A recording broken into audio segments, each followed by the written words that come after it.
important to be intentional about making sure that you're a better version. Yeah. Whoo! Yeah. That's some heat. Let's just turn it off.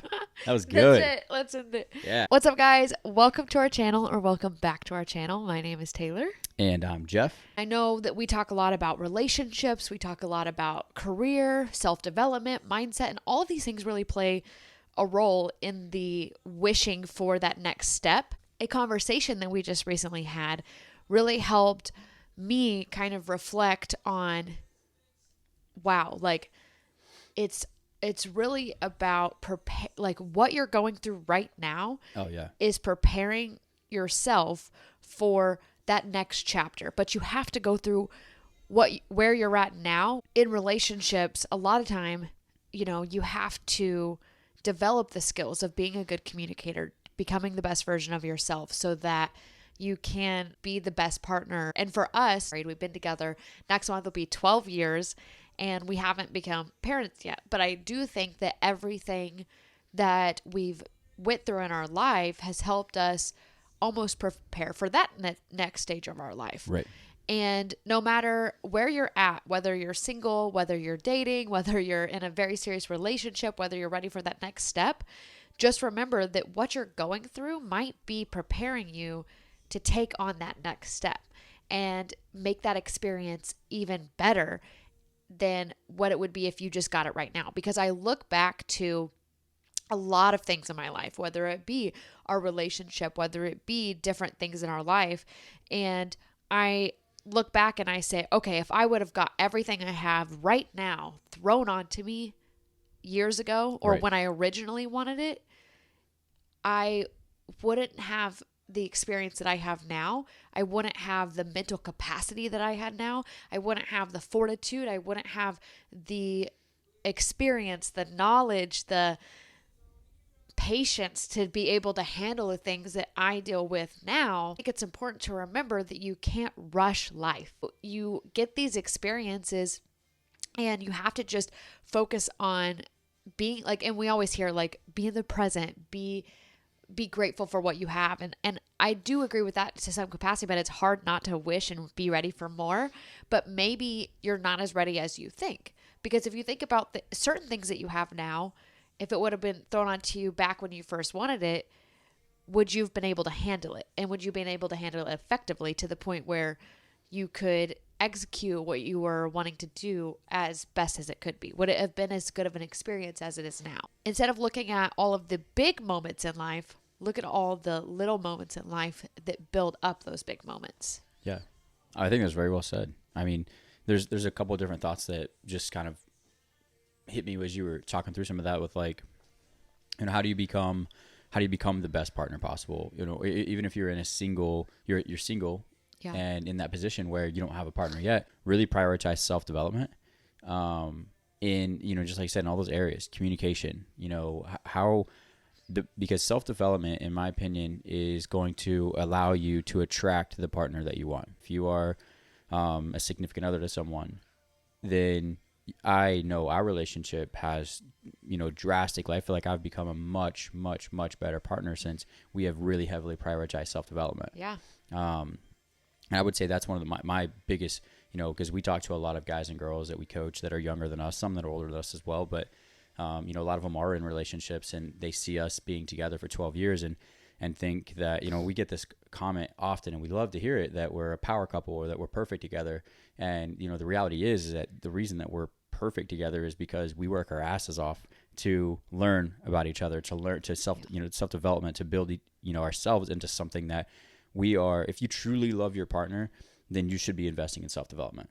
Because if you are not investing in self-development, you're not reading, you're not learning them, then you're not bringing as much to the table as you could, which means you're leaving opportunities that your relationship has on the table. And I just think that's a big area that a lot of couples don't prioritize. You are going to be a different person. Like when you think of these couples that have been together 40, 50, 60, 70 years, like some of these couples that are they make it the long haul. But even if you're with someone for 12 years, you're a different person than you were 12 years ago. And you're going to constantly develop evolve. every year, right? Like every year you're essentially becoming a new version of yourself. Right. So. And it's important to be intentional with making sure that's a better version. Ooh, that was good. Important to be intentional about making sure that you're a better version. Yeah. Woo. Yeah. That's some heat. Let's just turn it off.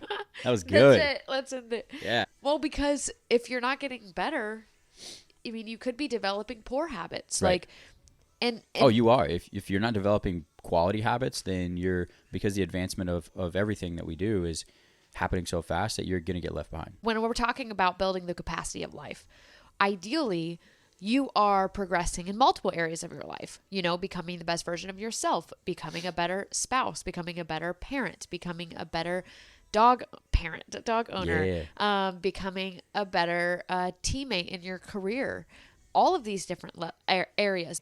A lot of the times, the people that we love the most get the worst versions of us. Yeah. And Why is that? It's because we're pouring ourselves in so many of these other areas that we're leaving little to no energy or time for the people that we love the most. And I think we do that because we know that we love them and they love us. So we almost look at it as like self-sustainable. Like, oh, they love me. They know that I'm working hard. They know that I'm doing this. So we almost just assume that they don't need that from us because they know that we love them.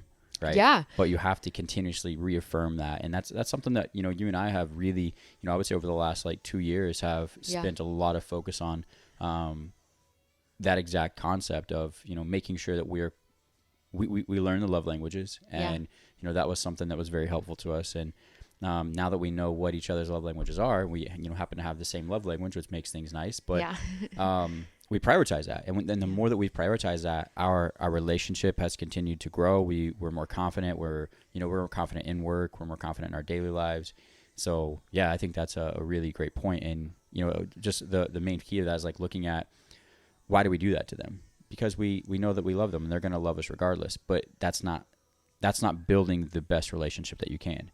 Right. You have, and I don't like the word balance. No one of us like the word balance, but you do have to find a way to invest enough effort, time, energy into your significant other, because a relationship, having a strong support system in your relationship can be crucial to your ultimate success. Right. And you have to develop that. It doesn't just happen. You don't just find someone who loves you from get-go and, they become this super supportive partner. Like, you have to invest in them too. It can't be one-sided where they're constantly investing in you and giving you everything all the time. It shouldn't be one of these things that's like expected. And this goes for your significant other. This goes for your friends. This goes for your family. Like, it's something that it's important that you are intentional about.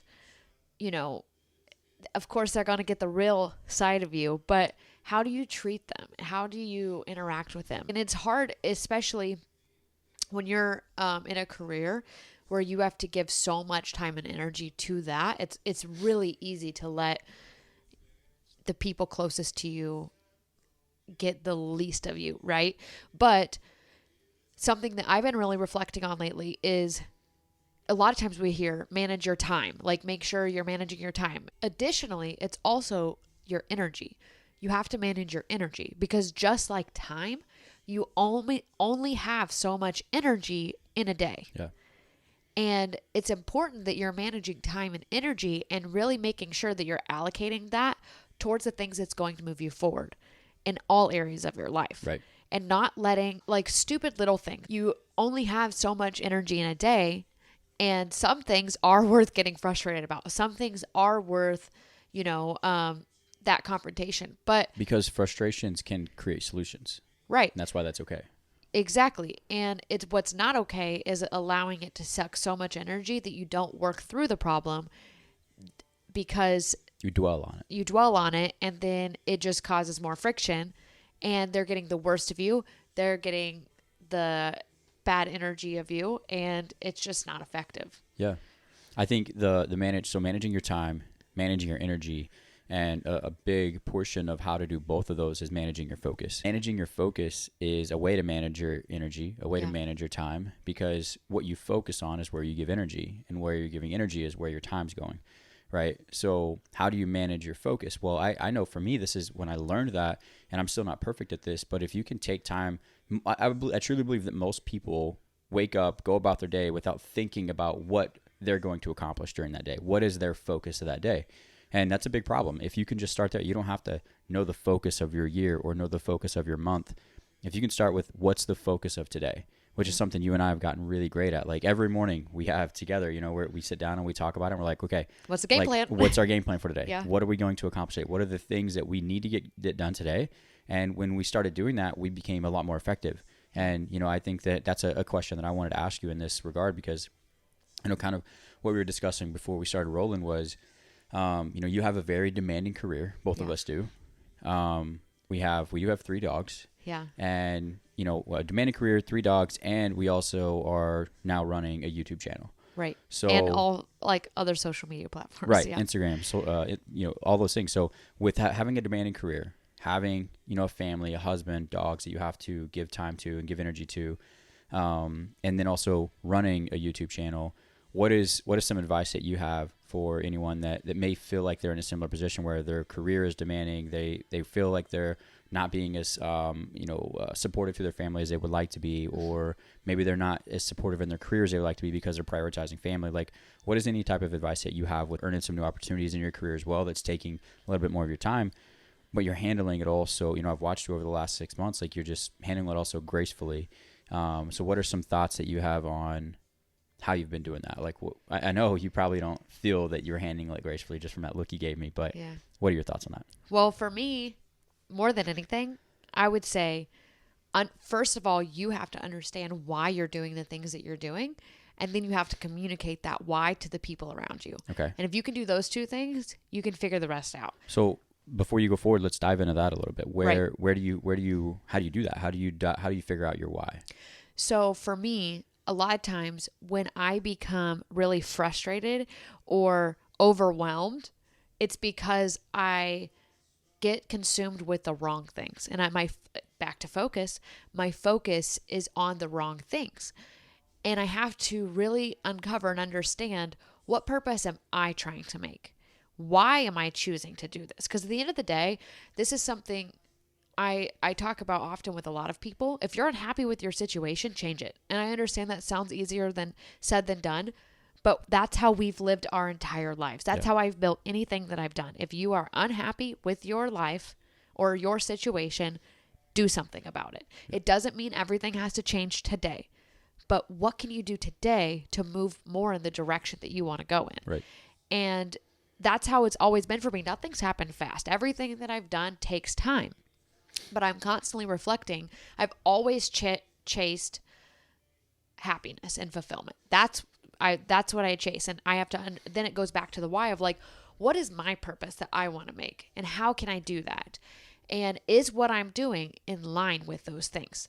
And guess what? I've had to do something that fulfills me on top of a job I didn't want to do because I had to pay the bills. I've had no money. I've had to wear hand-me-down clothes for my coworkers. I've had to get up at 4 a.m. and drive 45 minutes to go teach a class, to try to get into the fitness space, to then go work a full-time job, to then go back and teach an evening class, to then get home at 10 p.m. and do that day after day after day. So anyone that wants to say, well, but my situation, I can't because of X, Y, Z, you certainly can. What are you doing right now? Right. I think that situation just reminded me of the, previous conversation. So earlier we were discussing how to, have that support system at home and make sure that you are giving, time, energy, effort into your relationship while also giving time into your career. And like in those situations you just mentioned, like, being gone from 4 a.m. until 10 o'clock at night, right? In situations like that, how do you still manage to give your spouse or significant other that time? And I think that in that situation, this is where communication is. I know communication is thrown around all the time about how effective and how important it is in relationships, but it truly is. It is communicating that this isn't forever. If you're communicating that to your partner, then there's an understanding that you earn that support, right? They now understand your why, your purpose, and as long as they're in line with that, and it's something that they truly love you for that, and they know that that's what you want and that's what's going to make you happy. In my opinion, a partner should want to see their partner happy and, help them chase those things. Right. Right. Yep. So I would say in that, because that situation of being gone from, all day long, that's difficult to manage a relationship in that if you're not communicating. And that's where I think you could run into some obstacles as a couple if you're chasing your goals really hard, but you're not clearly communicating your why you want to accomplish them, your mission, and your plan to accomplish them with your partner, because they're just on the sidelines watching you do all of this and not feeling involved. What role can they play? How can they help you?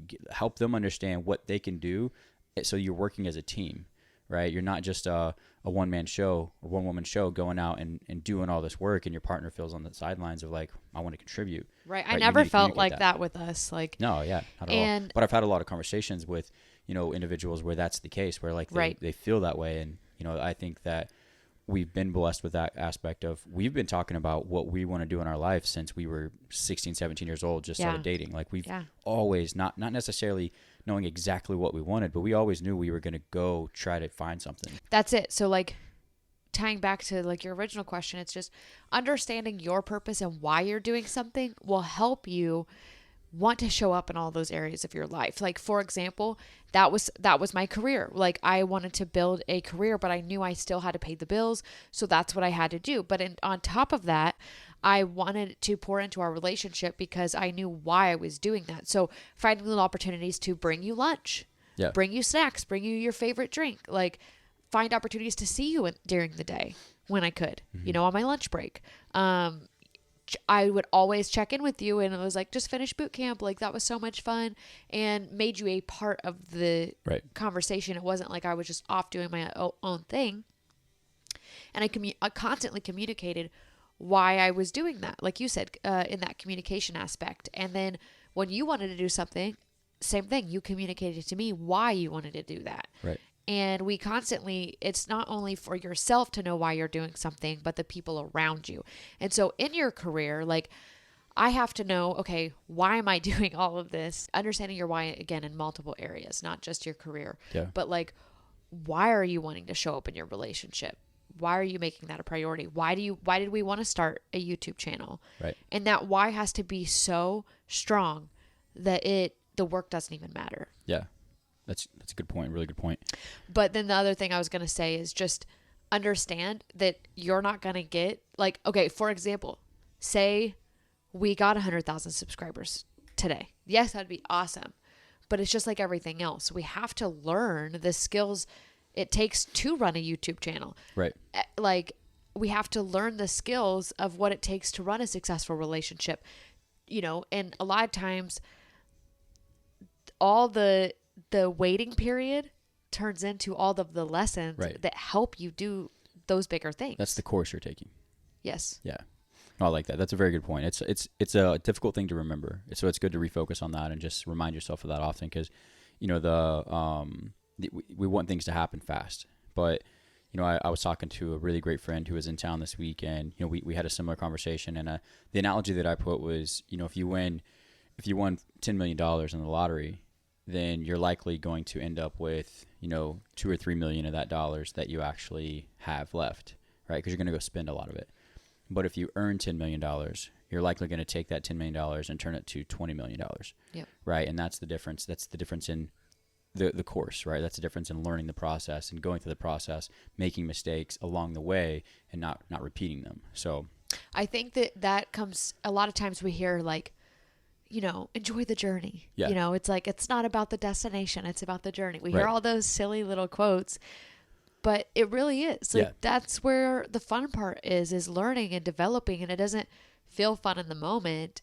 And maybe your situation, you're like, oh, I just want to be at this point, but maybe you're not ready for that yet. Yeah. Maybe you have to learn a few more lessons before you can get there. And once you kind of understand that, you just show up every single day with intent, with, a focus, with, I think, constantly refocusing your why and refocusing your attention to where you want to move towards is that's where the fulfillment lies, not the achievement.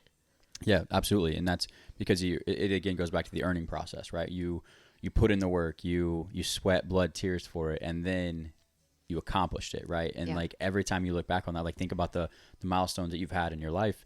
Any of you guys, when you actually hit the milestone, there's a short moment of pleasure, but afterwards you look back and you're actually more grateful and thankful for the process of getting there. Those are the memories that you have. Those are the things that you look back on that, you tell stories about. Yeah. Right. You don't really tell stories about, the day that it happened, the day that the milestone was hit. You tell stories about how you got there.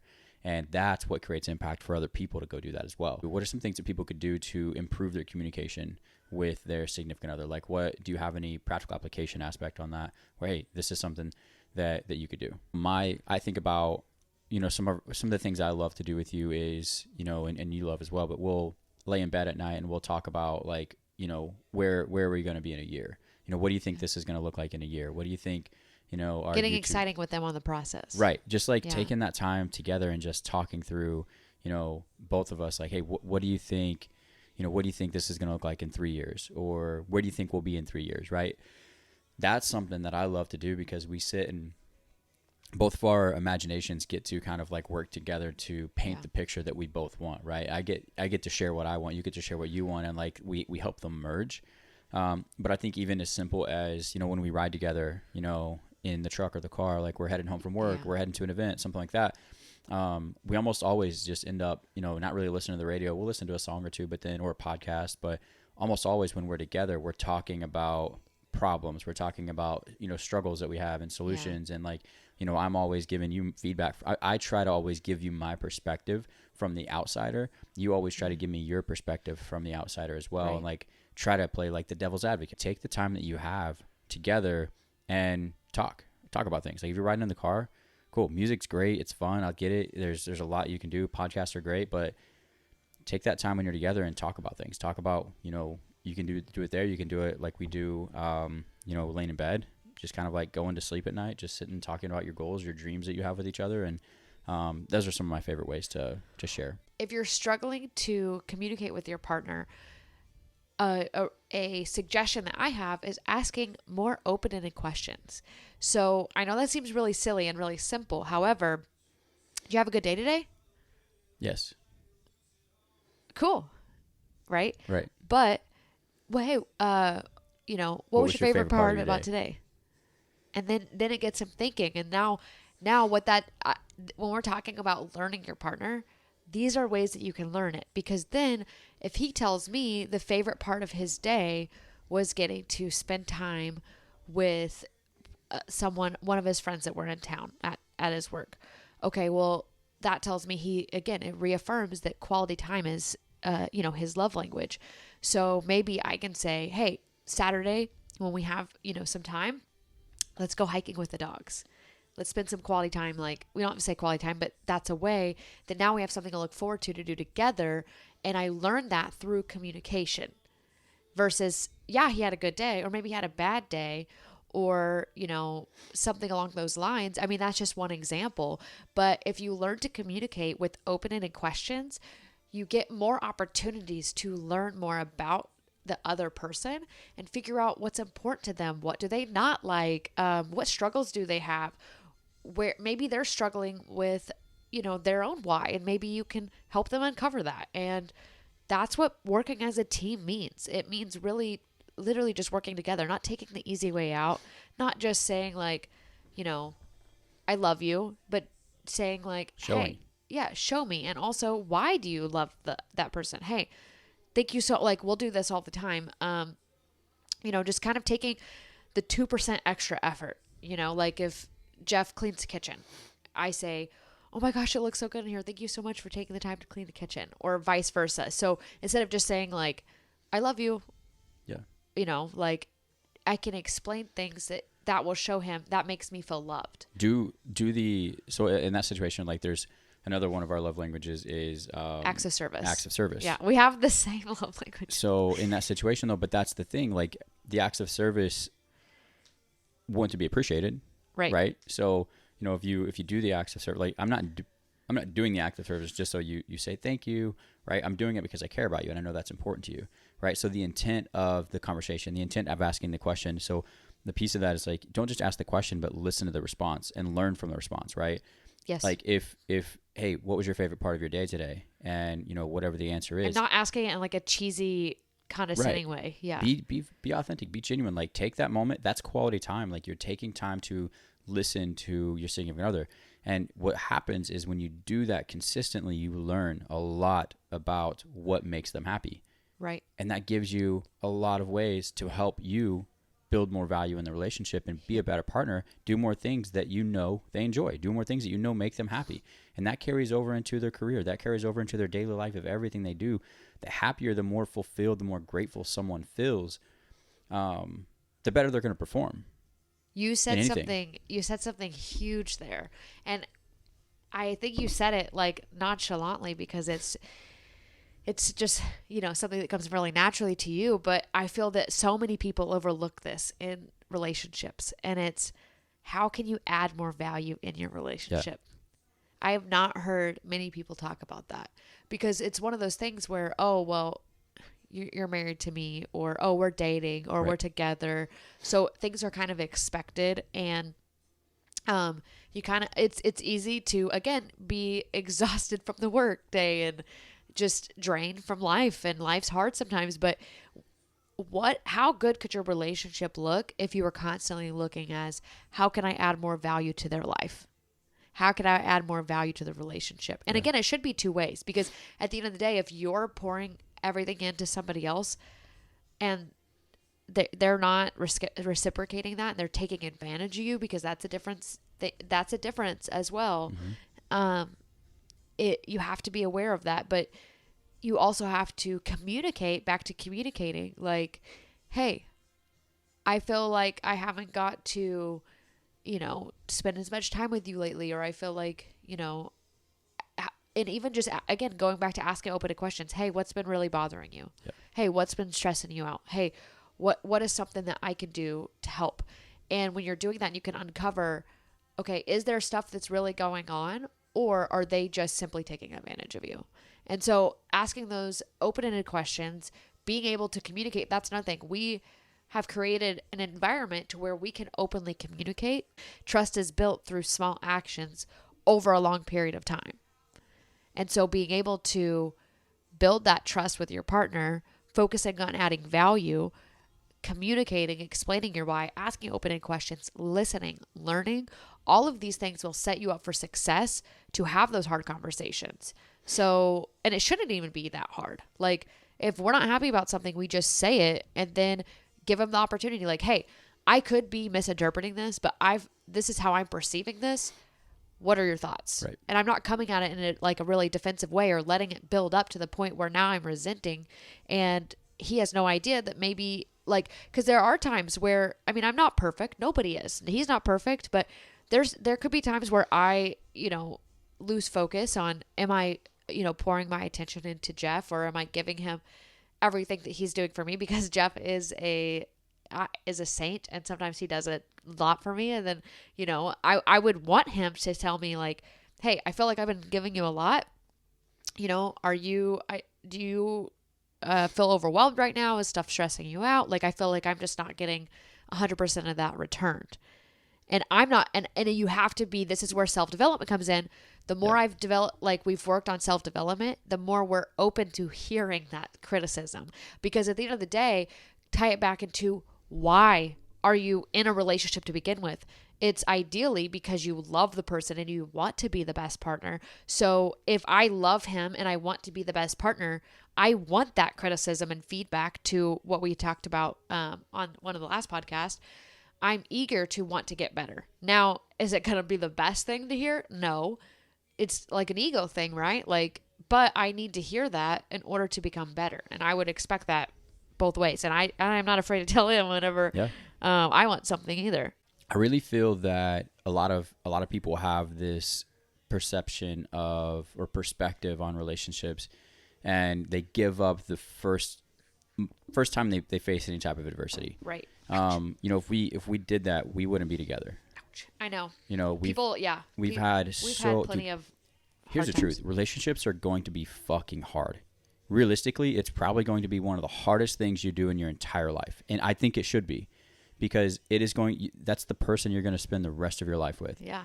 That's the longest commitment you're going to make in anything that you do. Made a lot of mistakes in our relationship, and the thing is you have to learn from those mistakes. As you make the mistake, you figure out, okay, cool, why did I make that? Blah blah blah, and you correct it. You move forward, and that's where that personal development comes in. I think a big area that why you have to be, first off, you have to understand that you're going to make mistakes. I'm going to make mistakes, right? Yeah. You're not perfect. I'm not perfect. And if you go into a relationship looking for the perfect person, Doesn't you're never exist. going to fucking find them, Yeah. ever.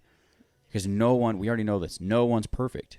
Our relationship right now feels easy. Right. But it doesn't mean, but we're almost 12 years in. We've understood and we've completed a lot of the communication. We know how to communicate with each other. So that's helped us getting through our relationship better. But another reference of hard is that there's some things you just can't control, right? There's Right. outside things that happen to you that are going to put difficulties in your relationship, right? And it goes back to about that building capacity, right? The hard things that you go through 10 years in your relationship you're going to overcome them because of the hardships that you faced 1 year in, 2 year in, 3 year in, 4 year in, and overcame together, communicated through together. Not perfectly, but you communicate a little bit. And every year you communicate a little bit better. You get a little bit better understanding and listening and applying. And then 10 years in, when you face some of the hardest things, 12 years in, when you face some of the hardest parts of your relationship, you're able to overcome them because of the capacity you built through the first decade. Everything is hard at first. Yeah. But over time, it becomes easier because you grow that capacity. You develop skills. You develop experience. All the things that we've been talking about. And that's where over time it does become easier. As you level up into new areas, you get into deeper challenges, which is hard in the moment, but it develops you to become stronger, more skilled, more experienced. We are not at all like relationship experts or Fuck no. perfect in our relationship. But we These understand that. We just want to share our experience and the things that we've learned to hopefully help you along the way to either get there a little bit faster than we did or not feel so alone, not feel like you're in it by yourself because you're not. And that's the idea of this podcast. It doesn't mean we have it all figured out. By Right. no means do we have it all figured out. But we just really we really love to just share our experience in hopes to help you. Yeah. And hopes to help with your experience. Either we're in it together or we're helping you along the way. So, I would say one of the things I want to say before we end it too is like one of my biggest goals, and it's a goal we share, is like our relationship is the most important thing to us. Yeah. It's more important than any career opportunities or goals that we have. It's more important than any YouTube goals that we have. Nothing is going to make me happier at the end of my life than knowing that I gave everything I could to us building the best family that we can. Yeah. And, I think that's where our, we synchronize really well there of understanding that we both have the same goal. And that's where that communication comes in. And that's where that grace comes in, and that understanding, that willing to call each other out on things. And all of that happens because we have communicated through what is most important to us. We've said from day one of anything that we've done is that like we are each other's priority. Our family, our future family, 10 years, 15, 20 years down the road, we constantly think about those things. We constantly envision what that looks like. And that helps us keep the focus on what we do, the monotony of the daily things, the monotony of the weekly things, all that stuff. So, figure that out as a couple as well. Share that with your significant other, and don't let the thing that I don't want to happen, and why I shared that piece of it being hard earlier, and it's going to be really fucking hard. You're going to have to work through a lot of things, is because I don't want someone to quit too early. I don't want someone to give up too early when they have a great relationship with someone, but there is something that's not going perfectly. And then instead of having the conversation and talking through it, they decide to just leave, right?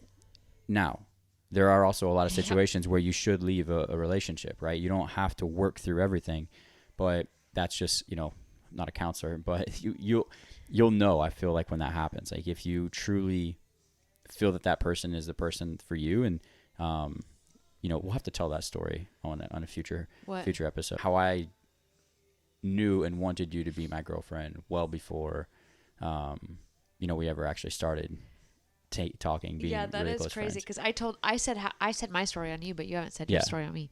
That would be a good one. Also, if you are single and you haven't found your person yet, my biggest piece of advice is honestly work on your personal development. Yeah. Become the best version of you, because that's going to attract the person that you want to do life with, and you will already develop a lot of the skills that we had to develop as we were in the relationship. All of the skills that we've developed in our relationship, you could also take And, if you haven't found your person yet, and you could develop those skills now so that you're more ready when that time comes as well. Yeah. So that would be my piece of advice. And don't wish your life away, and don't wish, the whole cheesy enjoy the journey process. It's going to help. All the lessons that you're learning right now, all the good, the bad, the little things that you feel are insignificant, they're preparing you for what's to come. Hope you guys enjoyed this, and we'll catch you in the next one. Nailed it. Done.